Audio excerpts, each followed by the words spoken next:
Purpose. Purpose is something so basic, yet what keeps us getting up and getting ready for the day. Without purpose, life has less meaning, and I believe that we all go through a time of finding our own personal purpose. I've had the privilege of working on farms and ranches since I was a sophomore in high school as my summer job. This type of job provides a lot of purpose to your day. There's equipment to be fixed, hay to be baled, fields to be plowed, and many more tasks. All of these tasks have a visible outcome, bringing a sense of satisfaction and a feeling of accomplishment. So, while working in the summers, I always had a sense of purpose, but when I came back for the school year, I felt lost. My day no longer had a physical purpose, or at least one that I could see. I longed for that sense of meaning again, and I would be really unsettled until I fell back into the groove of my more intangible school life. Then, this past summer, I had an experience that really made me stop, reevaluate this life, and what my true purpose is. Before I begin, I would like to say that I chose the subject of death and purpose this past summer for my oral. It's not an easy topic to think about, especially given the recent tragic loss we experienced here in our school family. With the subject so painfully fresh here, I debated changing my topic. However, I decided to move forward with it, though I'm not speaking from a perspective of great personal loss, and I cannot and I have no right to speak for those who have. This was an experience where loss was involved, and it had a major influence on me and changed my perspective.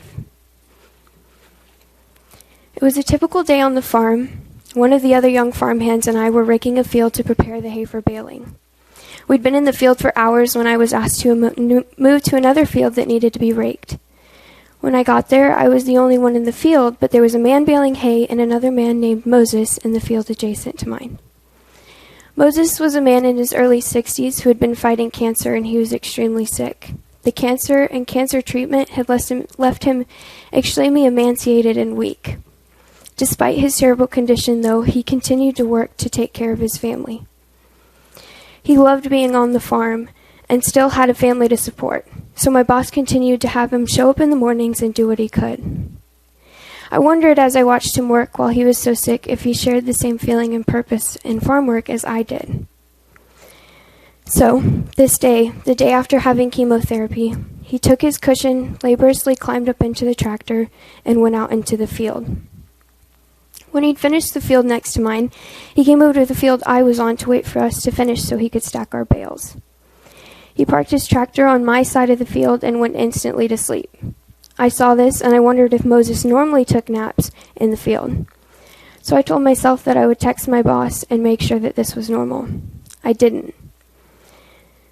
This continued, I kept passing by him at every row, telling myself, I'm going to stop, I'm going to bring water and check on him. I didn't.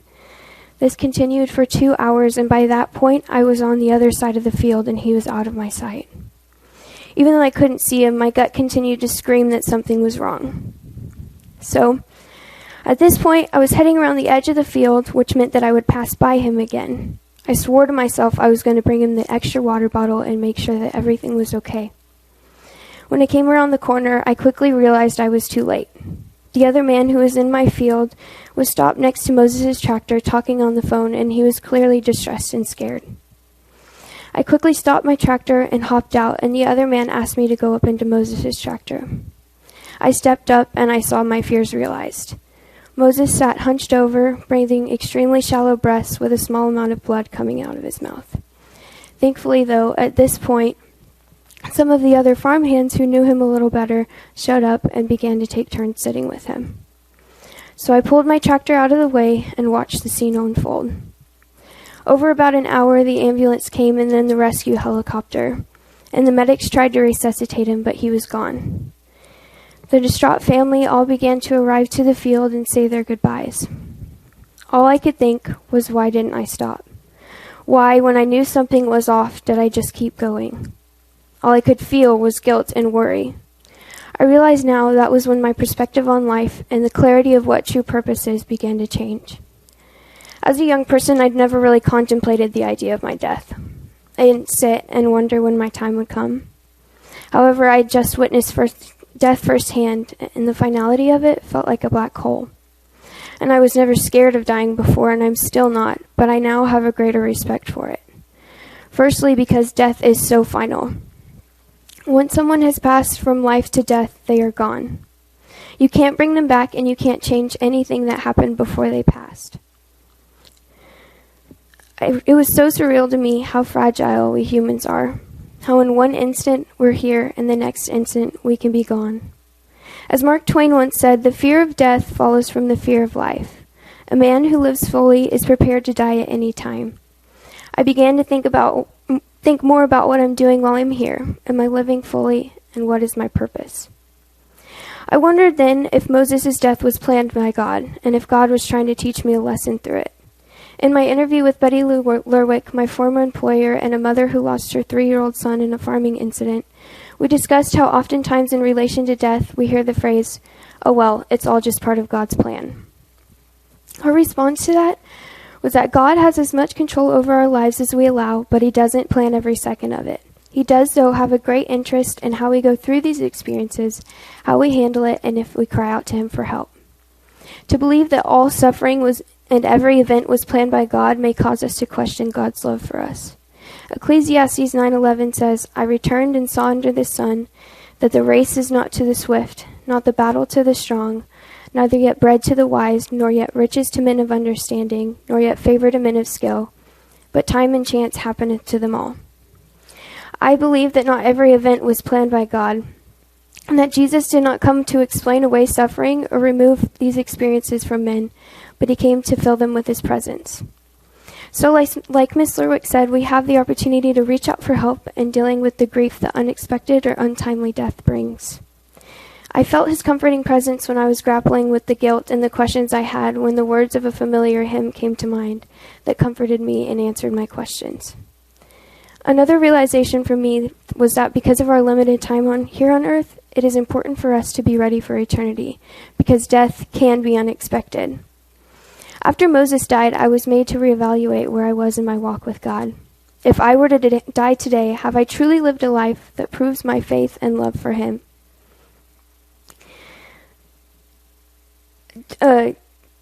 James 2:17-18 says, "Thus also by faith itself, if it does not have works, is dead. But someone will say, you have faith, and I have works. Show me your faith without your works, and I will show you faith by my works."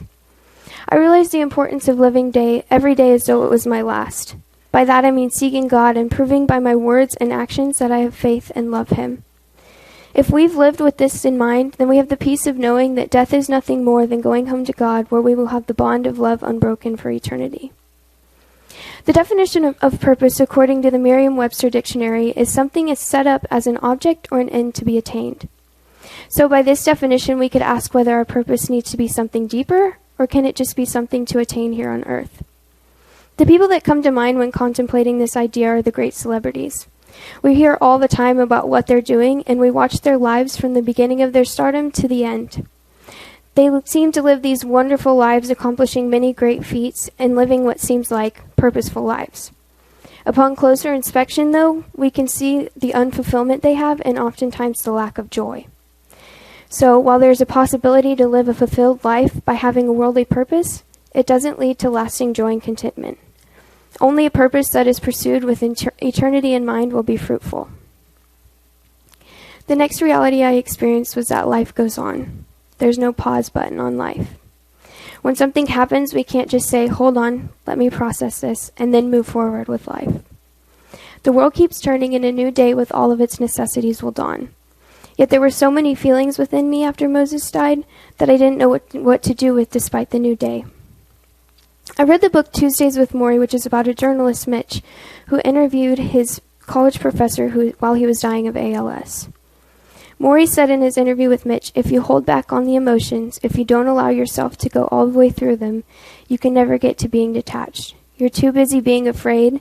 You're afraid of the pain, you're afraid of the grief, and you're afraid of the vulnerability that loving entails. With my experience this past summer, I was surprised when the next day after Moses died, we went back out, we got in the tractors, and we got back to work. I understand now that that was what I needed to move forward. I could have gone down the path of wallowing in my guilt and going through all the if I had just or the what ifs, but in reality, there was no option but for me to move forward with my life, even though I felt like my head was stuck in time. So although life didn't just stop when it felt like it should have, I knew that processing this experience was still important, but maybe that processing would look a little differently than I'd imagined. There's a fine line in becoming completely engrossed in your emotions so that you freeze and you're not able to participate in life as it goes on, and distancing yourself from the experience so that you can move on with life. I found that doing work in the tractor gave me the needed time and space to process what had happened. Looking back, a lesson I saw in Moses' life was that of serving others by continuing his work to take care of his family despite his illness. My boss also showed this by continuing to employ him, though he was not able for much.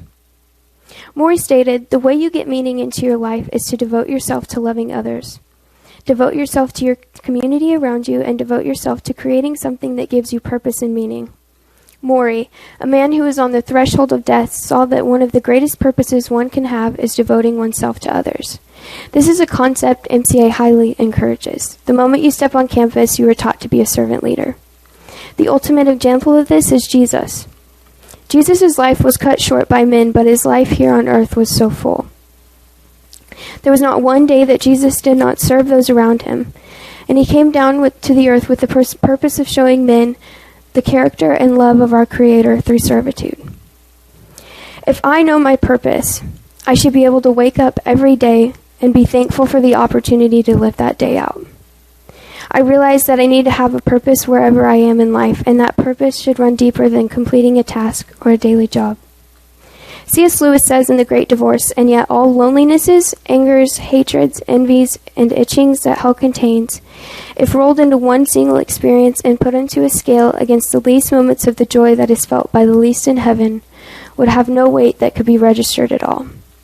Untimely, unexpected death or not, death for God's children will end in a glorious eternity." A favorite saying of my mom's begins with the line, "Today I have today." So today I have today, and today I will seek God and his presence to help me through whatever the day may bring, truly appreciate others in each day more fully, and love and serve others, living in a way that would exemplify my faith and love for him. This purpose I will carry with me until this fragile life of mine is done and I enter into eternity. Thank you.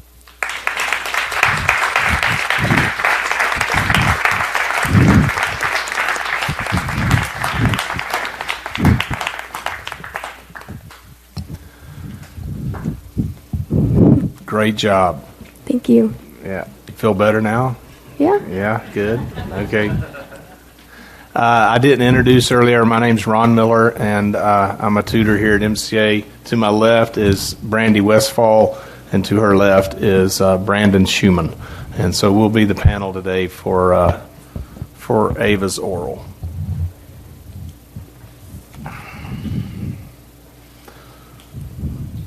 So Green Acres is the place to be. So I've heard. That's right. So how long have you been doing this kind of bivocational student and farm worker? I've been heading up to Wyoming for, I think, since I was 12, but I didn't start doing the farm ranch part until I was probably 14. Okay. And I didn't know any of this. Yeah. Right? I had you in 8th grade as a math student, and then probably didn't say too much to you as a 9th grader or 10th grader or even maybe 11th grader. Yeah, not really. And one day I went to Home Depot, and I was like looking for some stuff for MCA, and I like came around the corner, and I saw this girl dressed in like jeans and work clothes, and you were carrying a big something, right? And you were working on your fine arts project. Was that? Can you tell me about that just a little bit? Yeah. So I decided to make an axe throwing board. Uh-huh. So we were at wherever we were getting wood for that. Yeah. And I came around the corner, and I'm like, I don't know it's you, and I see you, and then I'm like, in context and everything, I'm just like trying to figure out, wait, that looks like Ava, but I've never seen Ava like in work clothes and carrying something like this. And then I finally realized who it is and say hello. And that was kind of my first, I guess, vision of what what you are maybe away from MCA. And so can you tell people a little bit so you started going up there at 12, where are you going and how did all that work? So it's all family. So when I was 12, I started going up to Wyoming, and I was nannying for one of my cousins who had 3 little kids. And then I met this girl. We became like best friends, and she had a ranch. So one summer I decided to go over there for a bit. And so I worked with her for a couple months. And then my brothers had always worked on the family farm, so this past summer I decided that I would go there instead of the ranch. Okay, and when you go up there to work on the family farm, you don't really work, do you? I mean, no. Can you tell people what you really do when you're up there? What kind of work are you doing? I'm mostly sitting in a tractor. Yeah. Raking hay or something. Yeah, doing something like that. Okay, so lots of alone time. Yes. Yeah. Yes. Lots of time to think. Mm-hmm. Okay.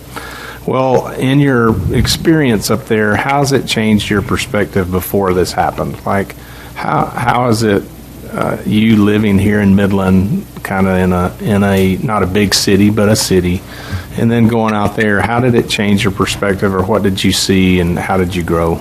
I definitely learned the value of hard work, and I learned to respect that lifestyle a lot. But I think one of my biggest takeaways is what I talked about in the beginning of my speech, is like purpose. Ranch work, farm work, like it's so visible and physical that you in the day and you're exhausted from all the work, but you feel very fulfilled because you spent your whole day doing something purposeful. So then I would come back home and it wasn't the same. Like I didn't have anything to do, and I just felt kind of lost. And I don't know, like everybody was talking about what they were going to wear for the first day of school, and I was like, this doesn't matter. I don't know. It was different. But then I would just kind of get back into the school life again and forget. And we've talked about that a little bit, you and I, about that I'm a very tangible, hands-on, even mathematically, and then when you get into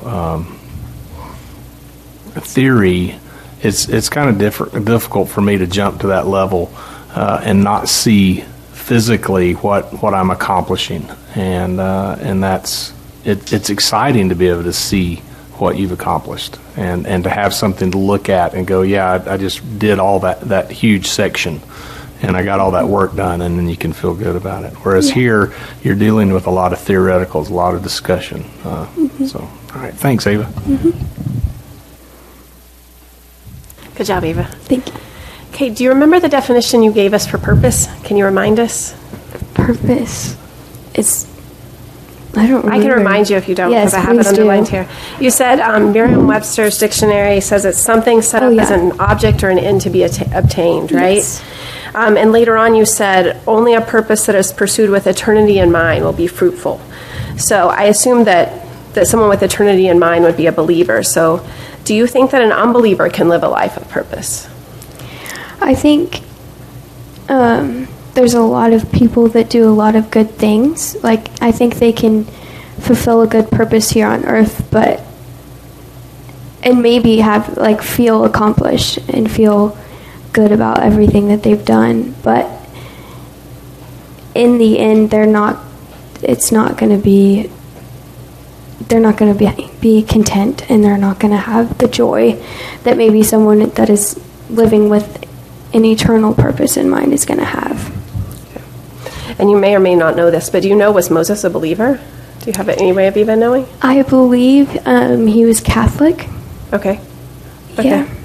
And so, I mean, I guess I was thinking about it in those terms, that even Moses' life, whether he was a believer or not, just even your experience that you had with him that day had a purpose, and that you're here sharing about his life here. Can you think of any times in the Bible where the Lord uses an unbeliever and brings purpose through their life? I think like the Good Samaritan is what kind of instantly comes to mind. Share a little bit more about that. So the Samaritan, someone's I don't remember the story exactly. I'm completely Just what you blanking, remember is but okay. someone needed help, and the only person that stopped was the Good Samaritan, and the Samaritan was one that really wasn't supposed to mix Right. with the other people. But even though it wasn't his people, he still stopped and helped. Yeah. Was Moses someone that you worked with regularly?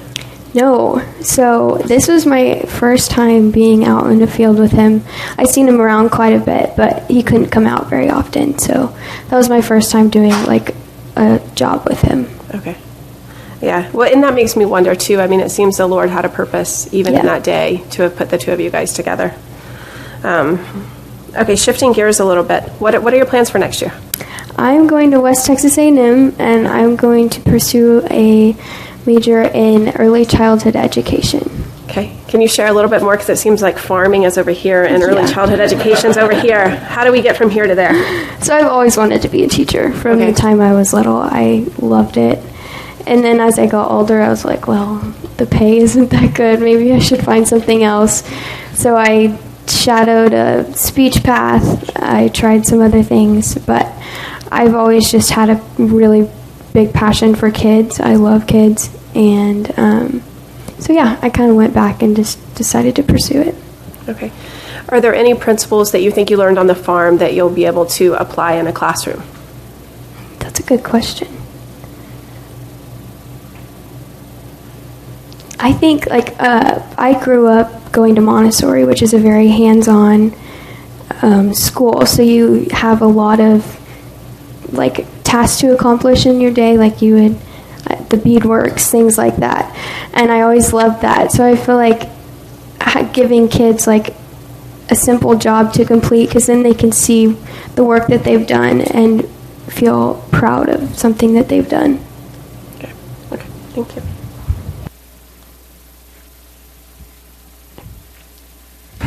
Excellent job, Ava. Thank you.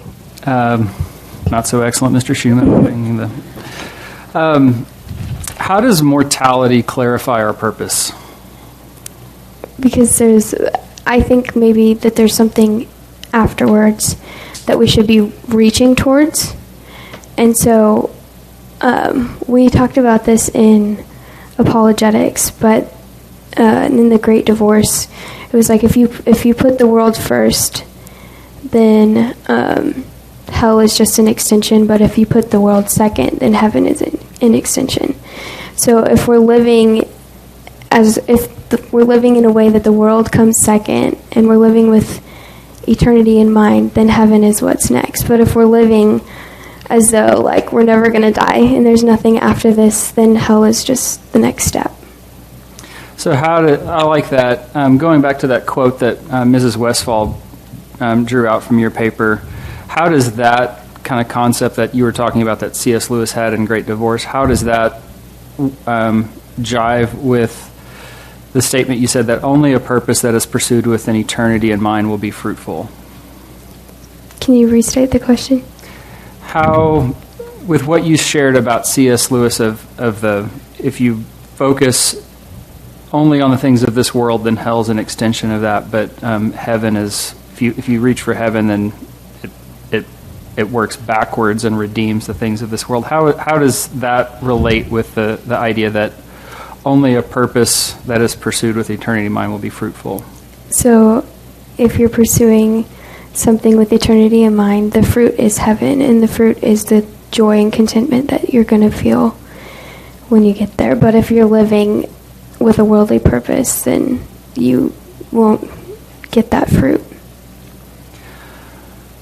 So, with around school, we do a lot of temporal, or what seemingly temporal assignments, right? Say algebra. I know Mr. Perea said math's eternal this morning, but doing algebra homework. How is Algebra 1, or are you in Algebra 1 or Algebra 2 this year? I'm in Algebra 1. Algebra 1. So how is How is Algebra 1 and doing Algebra 1 homework, how is that an eternal assignment? What's the purpose in that? I think knowledge is important, and knowledge will help you in your future. So I think they're all just steps in your life. Like school is just something that we all have to go through, and algebra is one of those things, and it's a step towards your future, which hopefully, like with whatever job you're doing, you're pursuing a greater purpose in that.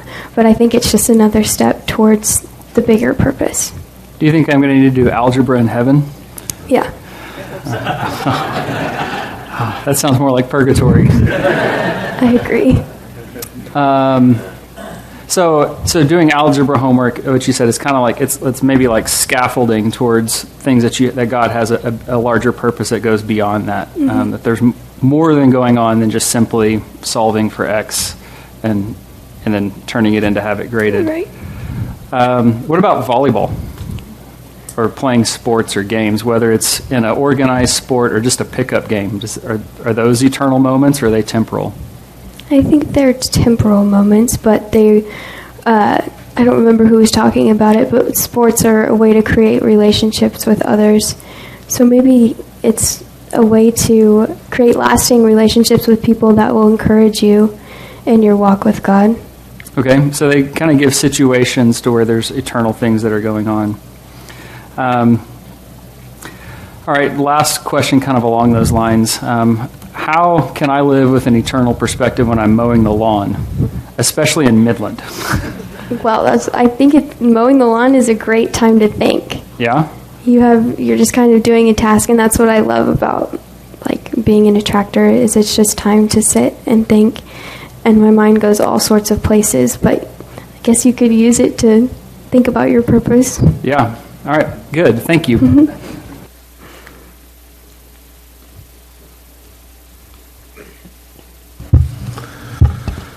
Okay, Ava, so I'm going to ask you a few questions here about one of the things in your paper that you said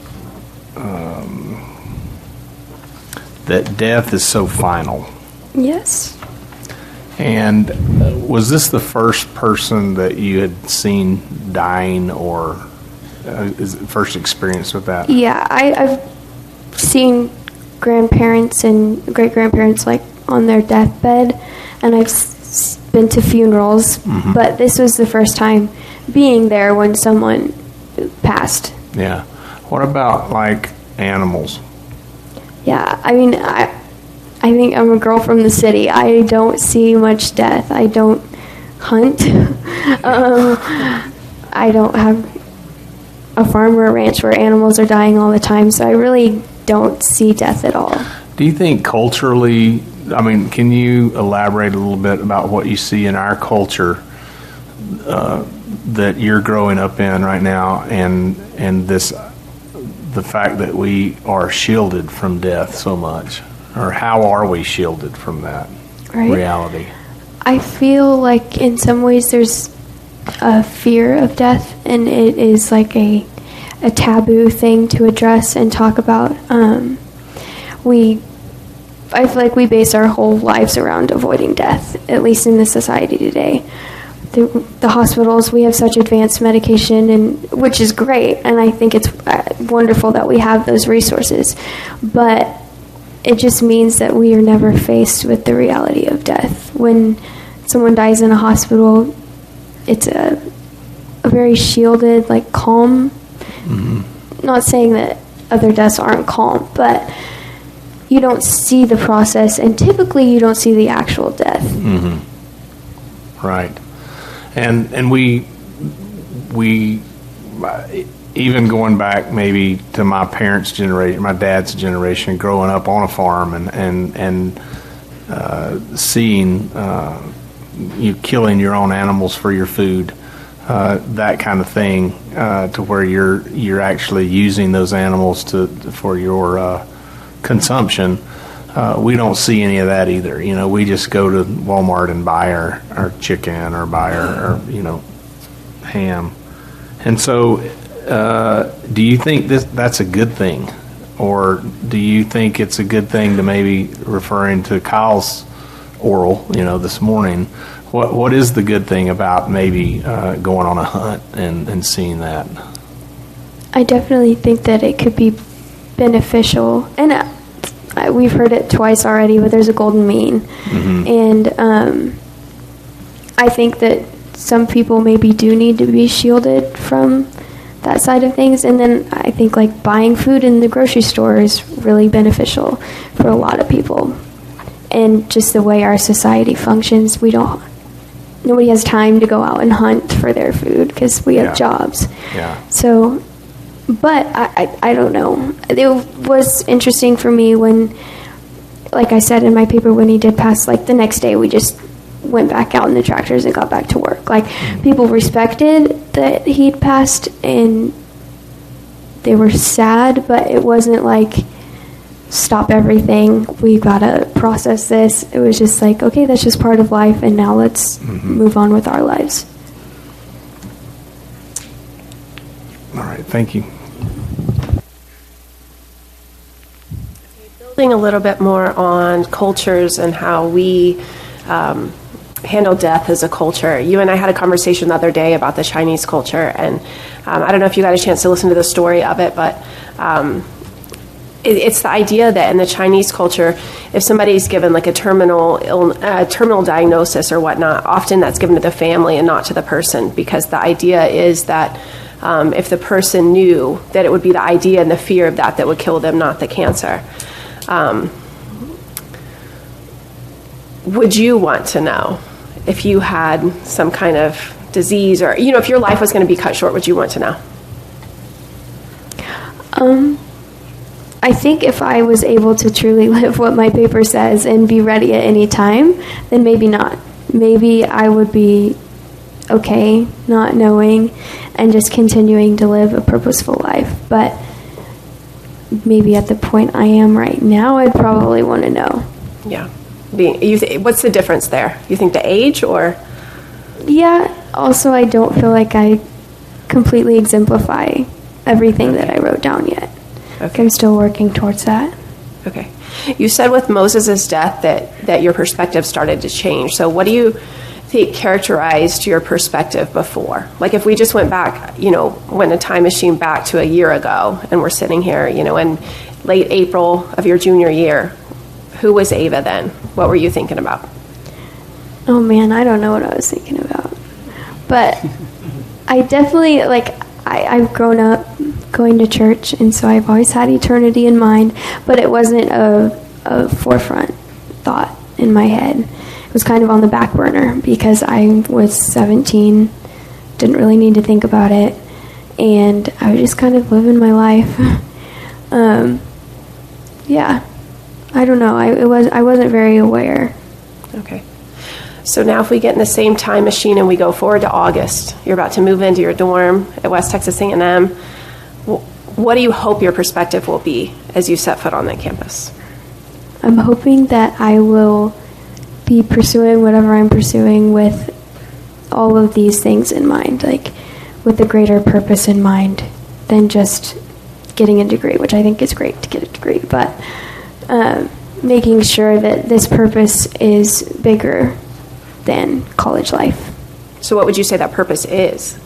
I know it's putting you on the spot, but if you were to have in a sense, like a purpose statement or a mission statement, like what do you want to be about, or what would you want to be remembered for? I think I want to be pursuing a relationship with God and making sure that I'm completely exemplifying my faith and my love and living as closely as I can in Jesus' feet.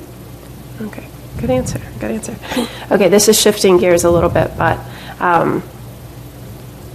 you've done a great job today, and there's people sitting out in the audience, younger students who have sat through orals today, right? And they're probably afraid that someday they're going to have to do that, and they're nervous and whatnot. What kind of words of encouragement would you give to a younger student as they seek to live a purposeful life here at MCA? I think don't stop going through the motions. Like we talked about Algebra 1, you kind of have to do those things. You have to get through it. But just keep in mind that there's something greater than what we have here.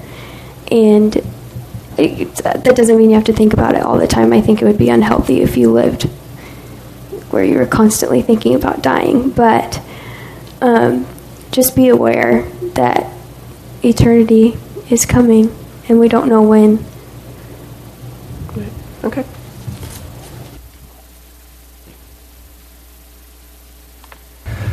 All right, I've got a personal question for you. You quoted James 2:17 through 18 of show me your faith without works and I'll show you my faith by my works. And then you said after that, I realize that the importance of living every day as though it was my last. By that I mean seeking God and proving by my words and actions that I have faith and love Him. Who are you trying to prove that to? Is it to you? Is it to God? Is it to others? I think forefront I want to prove it to God, but I'm hoping that if I am able to prove that to God, then maybe others will see that and be encouraged. Okay, so at least as far as through others, it's kind of a let your light so shine before men that they may see God's good works. Why do you think it needs to be proved? I think that's why God created us. Created men with the intentions of pursuing personal relationships with us, and He wants to know that we love and care for Him.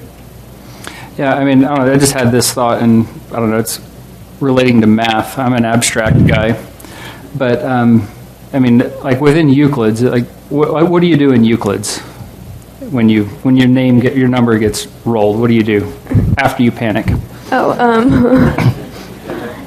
You go up there and you try your best. Yeah, you go up there and you try your best. And what are you trying to do when you're on the board? Prove a problem. Yeah, has that problem already been proved? Yes. Yeah, Euclid's done it, and thousands of other classical students since all the days of ancient Greece have done this and proven it. And so this is you're demonstrating a proof that's already there, but you're going to demonstrate it again. And then next year they'll do it again, and the next year they'll do it again, maybe through eternity, I don't know. But you're demonstrating this proof that's already there, and maybe by living out that faith every day in every circumstance, your number gets rolled in the circumstances, and you're demonstrating God's goodness again in this circumstance, and in the next one, and the next one. And so that's what I'm hearing kind of in that, just kind of putting those things together. Yeah. You had a really interesting statement where you were talking about there's no pause button in life. That made me wonder, should there be a pause button in life? I don't think so. Why not? I think it's important for us to learn through these experiences that we need help to continue on. I think a lot of experiences that we go through are put in place so that we'll cry out for help. And so I don't think there should be a pause button, because that's our chance to lean in on God. Is there a mercy in continuing on? Yeah. How so? I think God gives grace in all the trials. And if there was a pause button, then you'd still have to deal with it later. Because pause doesn't fast forward. It just stops it in the moment. And then you have to keep going. It just prolongs the process. I've got one more question, and I'll pass it back to Mr. Miller. You quote Mark Twain. Mark Twain once said, "The fear of death follows from the fear of life. A man who lives fully is prepared to die at any time." What do you think he's getting at there? So, the first part kind of trips me up. But I would say that when we're here on earth, there is a fear of death because it's unknown. And we have no idea what's coming next. And so there's a fear in that while you're living. And you're fearful of that through life, and then you're fearful of that through death. But then he says, a man who lives fully is prepared to die at any time. So if we're living fully with a purpose in mind, then it doesn't matter when the end is near. We're ready. And you're just able to take each moment as it comes. Mm-hmm. Thank you.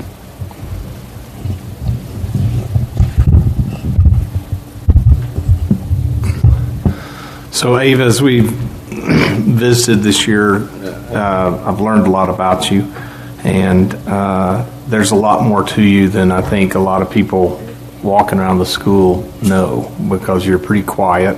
If people ask you something, then you tell them, but you're not just in people's face telling them about yourself all the time. And so you have this higher purpose that I would say that you're trying to attain, which is live for eternity. I was reading this book, or this is my prayer book, and one of the things in there it says to pray for is for an eternal perspective. And I get to that line, and I'm like, I really do need to pray for that. And it almost seems like as soon as you get an eternal perspective, all the temporal things that are bothering me tend to fade, But that's just like one of these purposes in here. That's maybe a big one. What are other purposes, or what are other things in your life similar to what Mr. Schumann was saying, mathematics, were building blocks to help you? You don't just walk out one day and go, okay, I'm going to think eternally. What are some of the building blocks that has allowed you to get to that point in your faith and actually want to pursue that and have enough of an understanding to pursue it? I think starting to create a very personal relationship with God is one of those building blocks. So once you start that process, then it's a realization that one day maybe you could be with Him in heaven. And then you start to think eternally, and you start to think about what's after our purpose here. So I would say that's one thing. Trying to think of something else. What about other disciplines that you do to go, I want to be disciplined in my faith, or I want to be secure in who I am? How's your family played a part in that? What?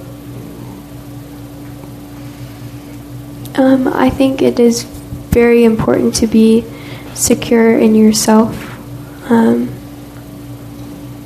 because that leads to, I would say that being secure in your relationship with God comes before that, and maybe leads to being secure in yourself. But I don't know, my family,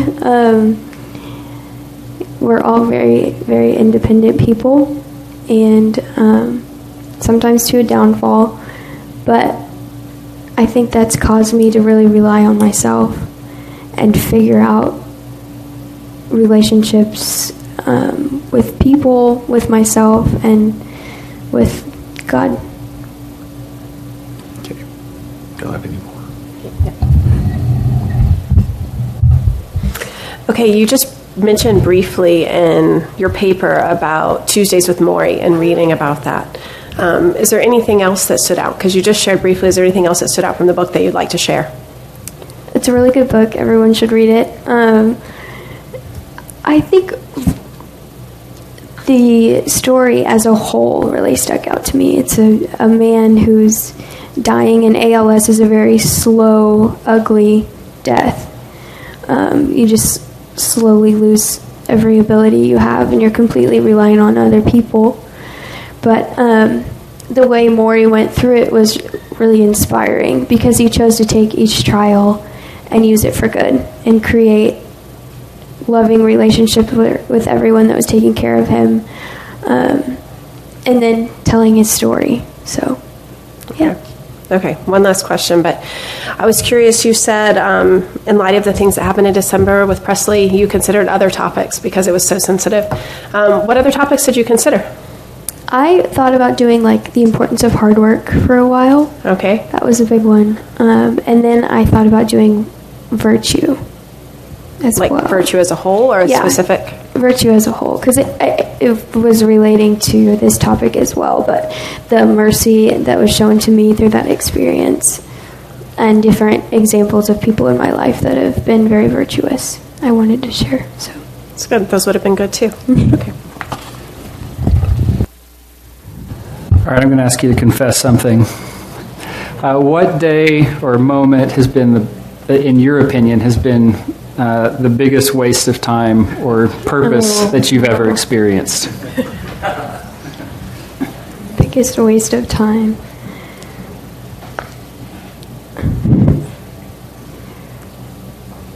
Like with school? You get to answer that how you want. If school's it, then school's it. Toughest question yet. I feel like there's probably some final I've had that just kind of felt like a waste of time. I don't know which one. Did you pass it? Probably not. Okay. Yeah, you figured out it was a waste of time, and then you're like, I just forget gave that. up. I'm going to go do something else that's more worth your time. Yeah. All right, sticking on the concept of school, what classes have meant the most to you during your time at MCA? I have really enjoyed apologetics this past year. We've gone over a lot of topics that are maybe things I struggle with understanding, and just discussed. I mean, it's definitely made me question a lot of things, but I think it's good questioning, and it's made me think about a lot of things. I've really enjoyed that class. And you mentioned Great Divorce is one of those books. Right. Is that your favorite book that you've read at MCA, or? I think so. I think probably my favorite, like, kind of philosophical book. There was probably some stories that I liked, but... Was this the first time you've ever read that? Yeah, I think it was, yeah. Yeah, the first time I read that book, it was like, I'm missing all of this stuff, and I can tell there's a lot that's going on in it, but Yeah. I'm going to have to read it a second time to get it. Kind of like you watch an episode or something, or a series, and there's all sorts of twists that are coming that are going to reinterpret what you're seeing, but you just haven't gotten to that spot yet. That's how I felt the first time I read through that book. My last question for you is, who is somebody that you see in your life? Not some celebrity or somebody that you've read about, but somebody that you see that lives out your oral.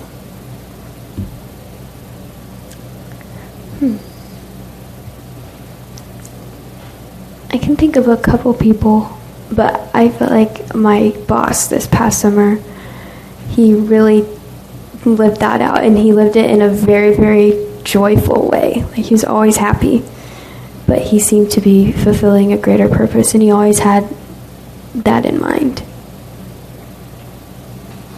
Thank you for sharing that. So I think it's now time to kind of pass it over to you and let you interrogate us. So I have the same question for all of y'all.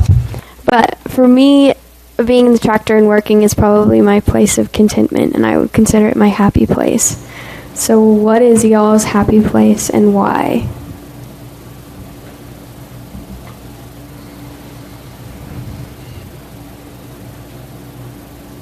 I'll go first because mine is boring, or y'all would find it boring, but sadly, I think my happy place is probably either sitting in front of a spreadsheet or I know it's embarrassing. That's why I'm going to let y'all go after me. Or like honestly, like a math problem, like sitting and working it all out. But I love it. I really do. I love it. How embarrassing for my whole family. It's your turn.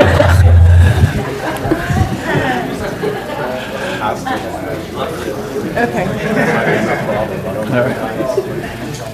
All right, I've got two that are really different.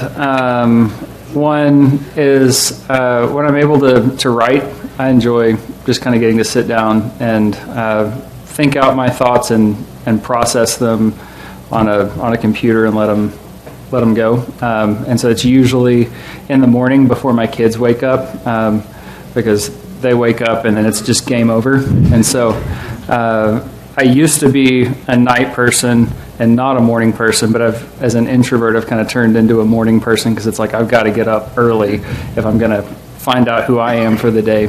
And I joked with my wife on Easter Sunday.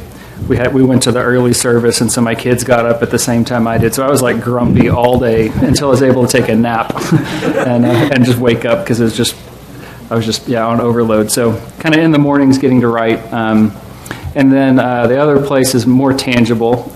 It's a place called Second Meadow on Elk Creek in southern Colorado, which is just it's just heaven on earth minus the billion mosquitoes that are there. I'm just getting to fly fish. So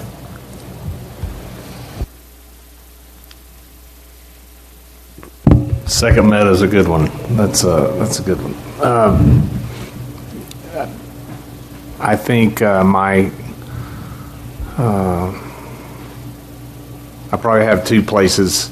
It all has to do with family, and but I thoroughly enjoy watching my kids do stuff, and it doesn't really matter what they're doing, and but I do enjoy watching like the basketball team or the baseball team. I love watching those young men compete and do something that matters to them, and then suffer through loss or have a thrill of victory, and doing that alongside of them is really fun. And then this is going to sound really cheesy, but if I'm with my wife, if I'm with Amy, life is so much better. It's just a lot of fun, and we have a lot of fun, and I can't tell you how just I enjoy sitting with her on the back porch and just sitting there, even though we're not really talking to each other, we're reading a book or something, and that's a real great place to be. So Thank you. Yep. All right. Are we done? Need to pray? Are we? You're getting a glimpse of how it is in class. I just go, hey, what's next, Ava? Let me close in prayer. But Ava, you did a great job, and it's been a real blessing having you as a senior assistant this year. I appreciate all your help. Father, thank you for this good day. Thank you for Ava Speer, and I thank you for just the person that how you've uniquely created her, and how she is growing and what is important to her. And I thank you that she can express herself so well. And I just pray for her as she goes to West Texas A&M and whatever she does in life, that you would just let her pursue you. And I pray that you would bless her beyond measure with yourself. And we pray all this in Christ's name. Amen.